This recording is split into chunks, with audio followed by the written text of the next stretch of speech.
Welcome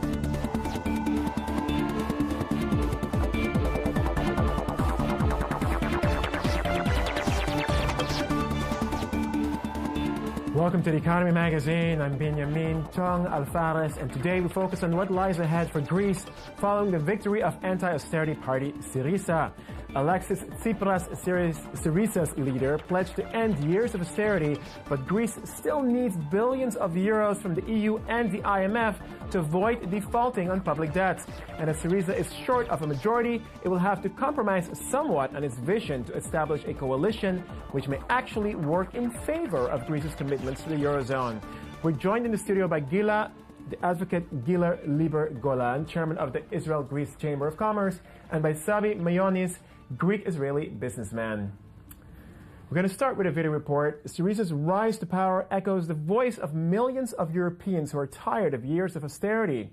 But as the masses breathe a sigh of relief, the future will tell if anti-austerity will succeed where Europe's conservatives failed.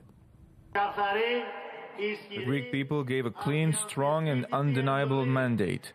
Greece is turning the page. Greece rejected the harsh economics of austerity on Sunday and sent a warning to the rest of Europe as the left-wing Syriza party won a decisive victory in national elections, positioning its tough-talking leader, Alexis Tsipras, to become the next prime minister.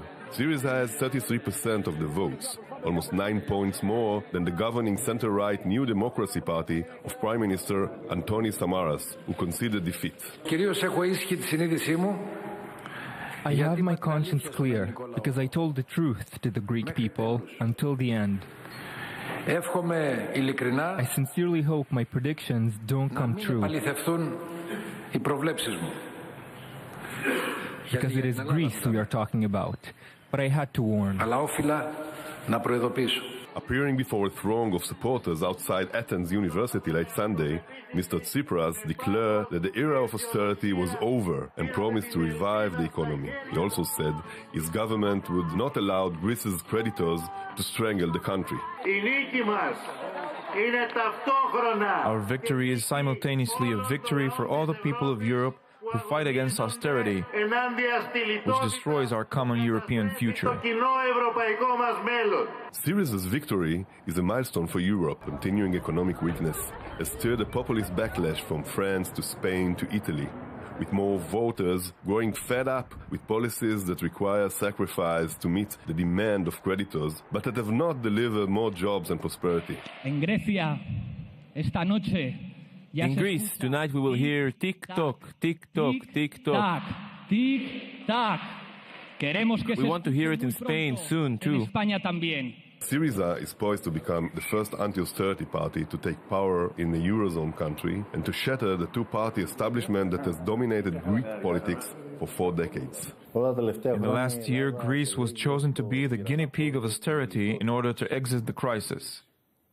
This was proven to be a failure and catastrophic. Mr.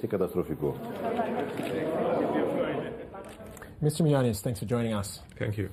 Will Tsipras be able to push his agenda, his vision, considering his coalition party? It's not going to be easy for him. The Europeans,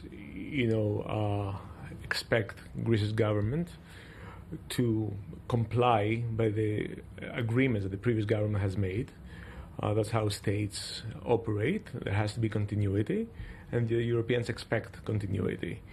I think it's going to be very difficult for Mr. Tsipras not to compromise in many of the things that he has promised to the Greek people. But specifically to his coalition partner, is that going to affect also the way in which he can push through his agenda? His coalition partner thinks like Tsipras does on the issue of being anti-austerity and how to deal with the European Union and the people have lent Greece, hundreds of billions of euros.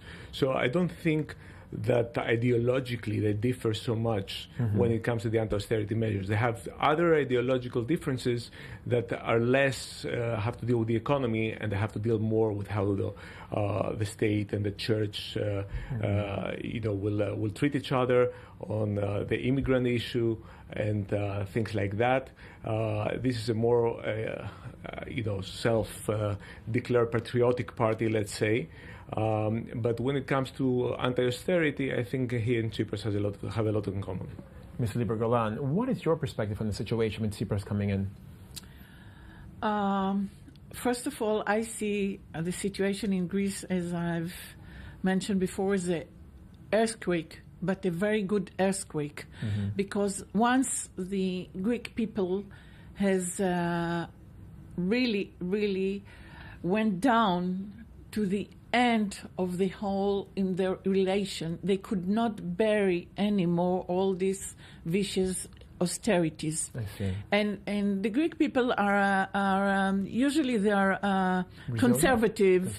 Yes, but they really fed up because they could really not live. Average person can earn about 600 euro per month.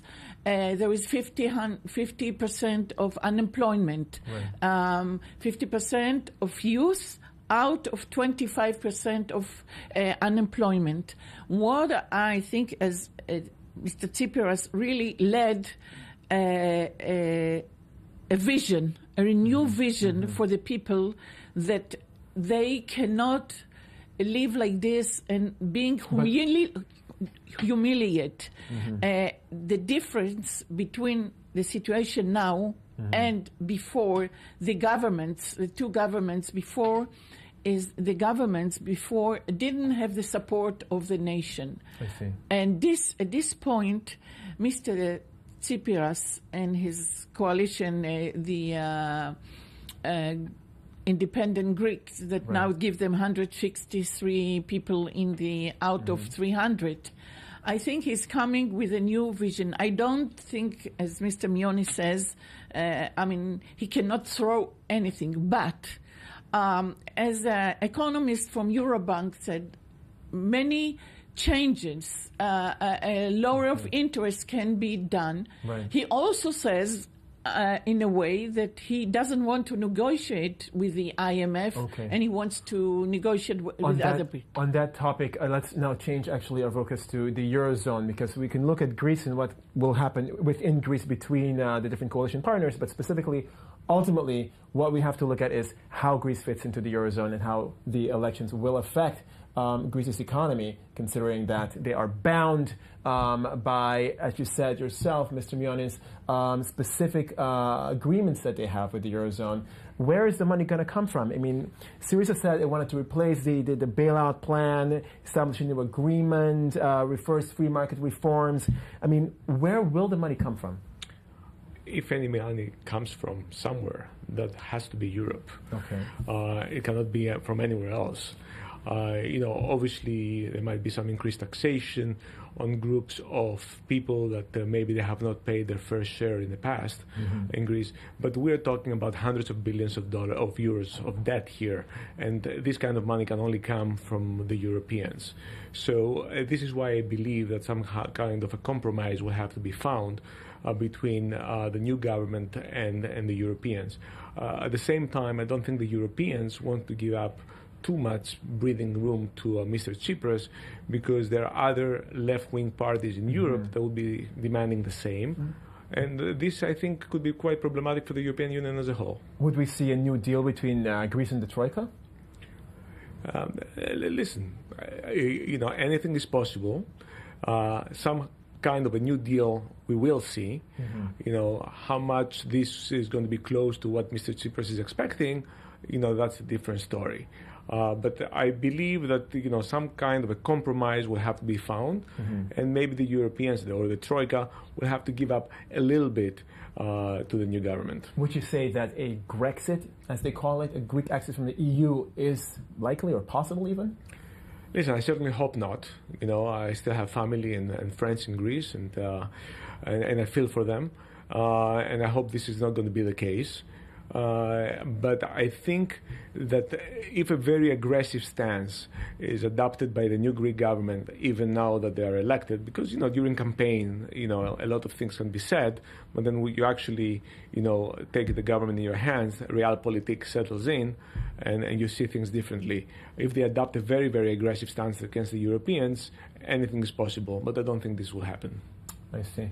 Well, let's move on to talk actually about Tsipras as a man himself, considering the man behind Syriza, who was behind, so to speak, this whole revolution that we've seen.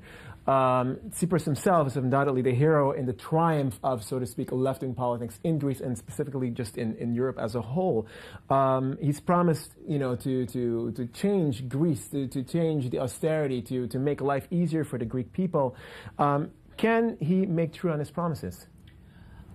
Well, at this moment, we don't know. What we know, and I think also the EU countries understand that something very essential has happened.